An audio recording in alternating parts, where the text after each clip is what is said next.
আসসালামু আলাইকুম ওরহমতুল্লাহি ওবারাকাতুহ। প্রিয় দর্শক, আজকে আমি আপনাদেরকে জানাবো সূরা লাহাব এবং 3 কুল পরে সাদা সুতায় ফু দিলে কি হয়। সম্মানিত দর্শক, ভিডিওটি না টেনে ধৈর্য এবং মনোযোগ দিয়ে ভিডিওটি সম্পূর্ণ দেখুন, খুবই উপকার হবে। আপনার পরিবারের উপকার হতে পারে এই আমলের মাধ্যমে। সূরা লাহাব এবং 3 কুলের মাধ্যমে আপনি এই আমলটি যেভাবে করবেন, সম্মানিত দর্শক, এই আমলটি করলে কি হয় সেটা আমি আপনাদের পরে বলছি। তবে তার আগে আপনারা যারা এখনও এই ভিডিওটিতে লাইক দেননি, লাইক দিবেন। আর আপনারা যারা আগে থেকে চ্যানেলটি সাবস্ক্রাইব করে রেখেছেন, আপনাদের জন্য অনেক বেশি ভালোবাসা রইল।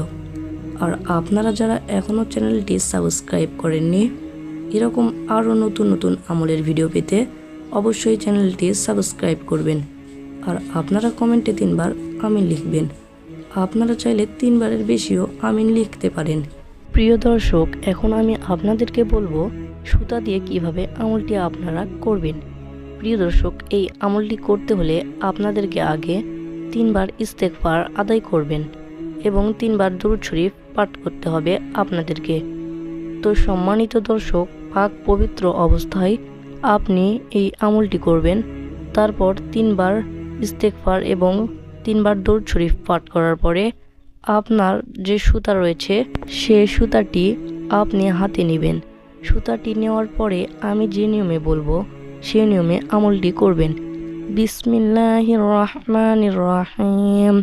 তাব্বাত ইয়াদা আবি লাহাবিন ওয়া তাব, মা আগনা আনহু মালুহু ওয়া মা কাসাব, سيصلى نارا ذات لهب امرأته حمالة الحطب في جيدها حبل من مسد بسم الله الرحمن الرحيم قل هو الله أحد الله الصمد لم يلد ولم يولد ولم يكن له كفوا أحد بسم الله الرحمن الرحيم قل أعوذ برب الفلق من شر ما خلق ومن شر غاسق إذا وقب ومن شر النفاثات في العقد بسم الله الرحمن الرحيم قل أعوذ برب الناس ملك الناس إله الناس من شر الوسواس الخناس الذي يوسوس في صدور الناس من الجنة والناس। সম্মানিত দর্শক, আমি যেভাবে বললাম এই অনুযায়ী যদি আপনারা সূরা লাহাব এবং 3 কুল পড়া হয়ে যায়, তাহলে সুতাটি যে কোনো একটি হাতের লোকে 3টি প্যাচ দিবেন। তারপর সুতাটি হাত থেকে খুলবেন।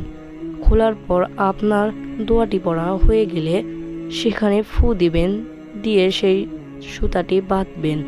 এভাবে আবার আপনি বিসমিল্লাহর সহিত সূরা লাহাব পড়বেন, সূরা ইখলাস পড়বেন, সূরা ফালাক পড়বেন, সূরা নাস পড়বেন। আবার ওই একইভাবে সুতায় একটি ফু দিয়ে সুতাটি বাঁধবেন। এই একই নিয়মে আপনি 7 বার সুতায় ফু দিবেন এবং সুতাটি বাঁধবেন। প্রিয় দর্শক, এখন আমি আপনাদেরকে বলবো এই আমলটি আপনারা কেন করবেন। প্রিয় দর্শক, যাদের পুরানো জ্বর আছে, 5 বছর, 10 বছর, 15 বছর লাগাতারে যে ব্যক্তিদের শরীরে জ্বর থাকে, জ্বর আর যাচ্ছে না, ওই জ্বরের কারণে আপনি এই আমলটি করতে পারেন।